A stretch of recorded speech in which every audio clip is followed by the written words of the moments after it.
Greek सोच में ये तसव्वुर था कि ये कायनात जो है वो हमेशा से थी और हमेशा तक रहेगी, यानी इस कायनात को, मादे को किसी मखसूस वक्त में पैदा नहीं किया गया, तख्लीक नहीं किया गया, बल्कि मादा हमेशा से था और हमेशा तक रहेगा। यही तकरीबन कम बेश एरिस्टोटल का भी नुक्ता नज़र था और भी मुख्तलिफ बहुत सारे फ़िलासफ़र्स का ये नुक्ता नज़र था। मगर क्रिश्चियनिटी बिल्कुल इस नुक्ता नज़र से अग्रीड नहीं थी, इसके बिल्कुल ख़िलाफ़ थी। उनका ये ख्याल था कि ऐसे नहीं है, एक मखसूस वक्त में खुदा ने इस दुनिया को तख्लीक किया।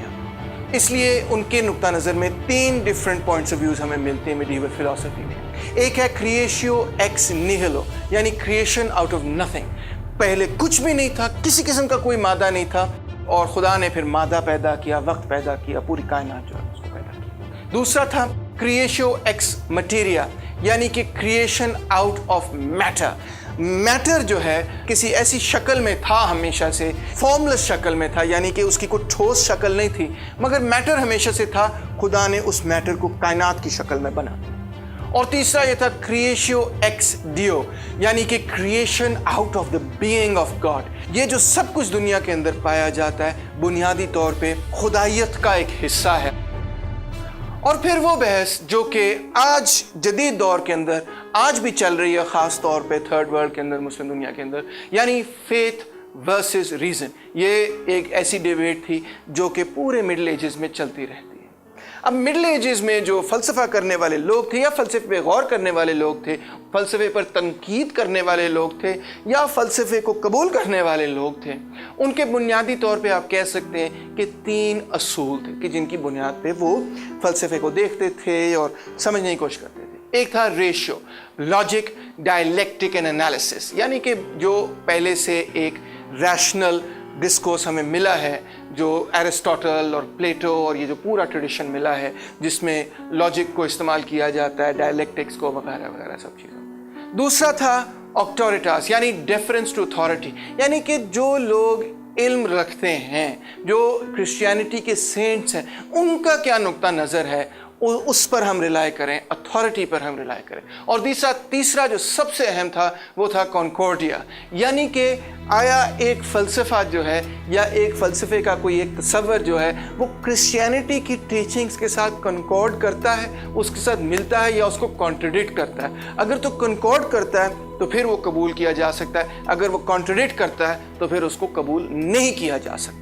और ये जो तीसरा नुक्ता नज़र था, यानी कि कॉन्कॉर्डिया कि कोई चीज़ जो है वो बाइबल के साथ कॉन्कॉर्ड करती है या नहीं करती, क्योंकि ये इतना अहम था, इसी बुनियाद पे जो इनलाइटनमेंट फिलोसोफर्स थे वो ये कहते थे कि क्योंकि आपने आर्ग्यूमेंट से पहले नतीजा अख़ज़ कर लिया है, यानी नतीजा आपके पास पहले है बाइबल की शक्ल में, और फिर आप उस पर बहस कर रहे हैं कि क्या नतीजे तक ये आर्ग्यूमेंट पहुंचती है, यानी कि आप उलट चल रहे हैं, लिहाजा हम इसको फ़लसफ़ा नहीं मान सकते, क्योंकि फ़लसफ़ा जो है नतीजा आखिर में अख़ज़ करता है, ना कि पहले अख़ज़ करे। प्रेमिसेस से चल के नतीजे पे पहुंचना चाहिए, नतीजे से चल के प्रेमिसेस नहीं बनानी चाहिए। प्लेटो और एरिस्टोटल का भी एक असर रहा, एक किरदार रहा मिडिल एजेस में, ख़ास तौर पे अर्ली मिडिल एजेस में प्लेटो का एक बहुत इंपॉर्टेंट रोल रहा। उसकी जो थियरी थी, थियरी ऑफ नॉलेज जो है, उसमें जो तसव्वुराती दुनिया थी उसको डिवाइन माइंड के साथ जोड़ा गया। उसकी जो ये थियरी थी कि रूह जो है वो उस तसव्वुराती दुनिया के साथ जुड़ना चाहती है, इसको क्रिश्चियन हवाले से इस तरह प्रेजेंट किया गया कि रूह जो है वो डिवाइन दुनिया के साथ जुड़ना चाहती है। और फिर तीसरे लेवल पर जो प्लोटाइनस की थियरी थी, यानी नियो प्लेटोनिज्म की जो थियरी थी, थियरी ऑफ एमिनेशन, उसको भी एक क्रिश्चियन रंग में प्रेजेंट किया गया कि वो जो इंटरमीडिएरी बीइंग्स हैं, वो जो चीज़ें हैं कि जो कि खुदा और मादे के दरमियान हैं, वो बुनियादी तौर पे एंजल्स हैं, बुनियादी तौर पे कई किस्म के फरिश्ते हैं। एरिस्टोटल को अर्ली मिडिल एजेस में तो क्रिश्चियन दुनिया बिल्कुल नहीं जानती थी, और उसके जो वर्क्स थे, सिवाय लॉजिक के ऊपर जो वर्क्स हैं, उसके अलावा उसके जो ज़्यादातर वर्क्स थे उनको पढ़ा भी नहीं था उन्होंने। एरिस्टोटल जो है अलेक्जेंड्रिया लाइब्रेरी के थ्रू बाइजेंटीन एम्पायर, उधर से सीरिया, और सीरिया से ट्रांसलेट होकर अरब वर्ल्ड के अंदर जब पहुंचा तो अरब वर्ल्ड से अरबिक में वो फिर स्पेन के ज़रिए, इब्ने रुश्द के ज़रिए दोबारा से यूरोप के अंदर फैला।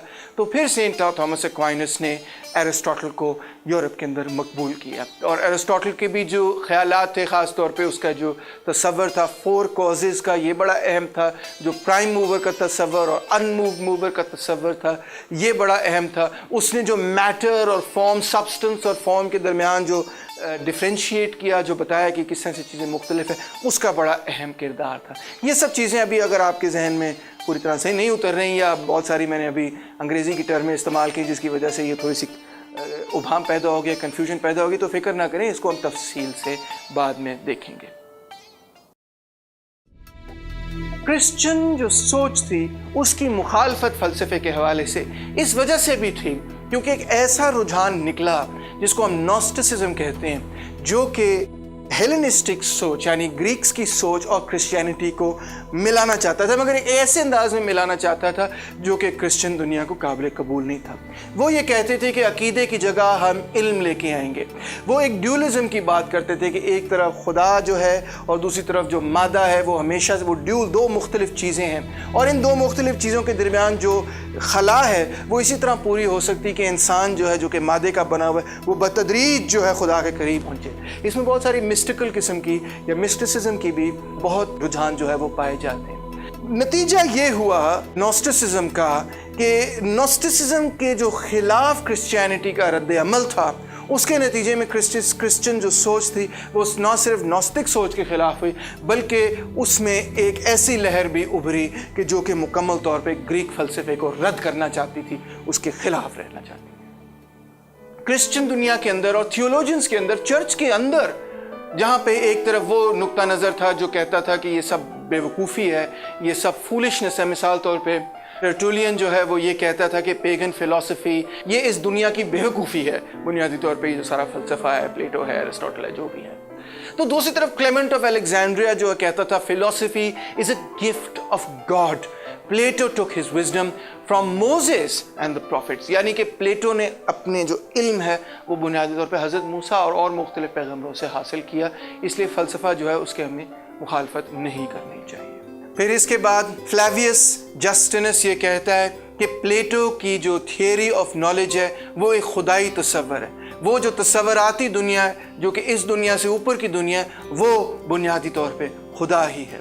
वो ये कहता है कि जिस तरह सोक्रेटिस को सजाए मौत दी गई, ये बिल्कुल उसी तरह था कि जिस तरह क्राइस्ट और उसके डिसाइपल्स, उसके फॉलोअर्स को जिस तरह से परसिक्यूट किया गया, जिस तरह से कंडेम किया गया, जिस तरह से सज़ा दी गई। यानी कि सोक्रेटिस जो है एक किस्म की रिहर्सल थी, एक किस्म की एंटिसिपेशन थी जीसस क्राइस्ट के हवाले से। मज़ीद वो ये कहता है कि सोक्रेटिस को जिस तरह से परसिक्यूट किया गया, उसके ख़िलाफ़ जिस तरह से जबर किया गया, और एपिक्यूरस को उसके बिल्कुल उलट जिस तरह से कंधों पर उठाया गया, ये बिल्कुल गलत था। सोक्रेटिस एक ग्रेट आदमी था। टैटियन ये कहता है कि ग्रीक फ़लसफ़े के अंदर जो कुछ सच्चाई है बुनियादी तौर पे उन्होंने वो रिलीजन से हासिल किया, और जो कुछ उन्होंने अपने हवाले से ऐड किया है वो सिर्फ़ और सिर्फ झूठ है और एक परवर्जन है। एथेनागोरस कहता है कि प्लेटो का जो डेमी अर्ज का तस्वर है वो एन क्रिश्चियनिटी के मुताबिक है, और इस दुनिया, इस कायनात के अंदर वो तमाम चीज़ें कि जो कि फ़ानी हैं, उसकी बुनियाद पर हमेशा सिर्फ वही चीज़ हो सकती है जो कि खुद फ़ानी ना हो, और वो सिर्फ और सिर्फ खुदा है। थियोफिलस ऑफ एंटियोक ये कहता है कि जिस तरह से इंसान की रूह इंसान के बदन की हरकत से साबित होती है, इसी तरह खुदा ताला जो है उनकी एग्जिस्टेंस, उनका होना जो है इस कायनात की हरकत के ज़रिए साबित होता है। मेन्यूकियस फीलिक्स ये कहता है कि प्लेटो बुनियादी तौर पे टिमेयस में मुकम्मल क्रिश्चियन सोच से इत्तफाक करके बात कर रहा है। जब वो इस कायनात को तख्लीक के हवाले से बात कर रहा है तो वो बिल्कुल एन क्रिश्चियनिटी के मुताबिक है। टर्टुलियन का ये नुक्ता नज़र था कि सोक्रेटिस का जो तमाम इल्म था वो जीसस क्राइस्ट के मुकाबले में कुछ नहीं था, क्योंकि सिर्फ और सिर्फ जीसस क्राइस्ट ही खुदा को जान सकते हैं। तमाम जो दुनिया में चीज़ें हैं वो तमाम एक मादी जिस्म है। खुदा जो है वो एक मादा जिस्म भी है, और खुदा जो है वो एक रूह भी है। इसी तरह एरेनेस जो है वो ये कहता था कि अगर आप कायनात में तमाम चीज़ों को देखें तो आपको नज़र आएगा कि हर चीज़ जो है वो डिज़ाइन से बनी हुई है, उसके अंदर कोई लोगोस है, कोई मंतक है। लिहाजा इस पूरी कायनात को कोई ना कोई डिज़ाइन करने वाला, कोई ना कोई बनाने वाला है। क्लेमेंट ऑफ अलेक्जेंड्रिया ये कहता है कि फ़लसफ़े से हम क्रिश्चियनिटी को समझ सकते हैं। हम खुदा को तो शायद नहीं जान सकते, मगर फ़लसफ़े के ज़रिए ये जान सकते हैं कि खुदा क्या नहीं है। ऑरिगन ये कहता है कि ये दुनिया हमेशा से कायम थी, खुदा ने इसको बनाया मगर ये हमेशा से कायम थी। खुदा अच्छाई है, खुदा जो है कभी भी इनएक्टिव नहीं हो सकता, क्योंकि हमेशा अच्छाई जो है वो हर तरफ पाई जाती है और अच्छाई हर तरफ फैलती चली जाती है। लातादाद दुनिया है इस कायनात के अंदर। खुदा ने बुराई नहीं पैदा की और हर चीज़ अपने पहले असूल पे वापस पहुंचती है, जबकि खुदा तमाम चीज़ों पर हावी होगा। सेंट ग्रेगरी ऑफ निसा ये कहता था, ये खुदाई मंतक, डिवाइन लोगोस जो है वो इटर्नल है, हमेशा तक रहेगी।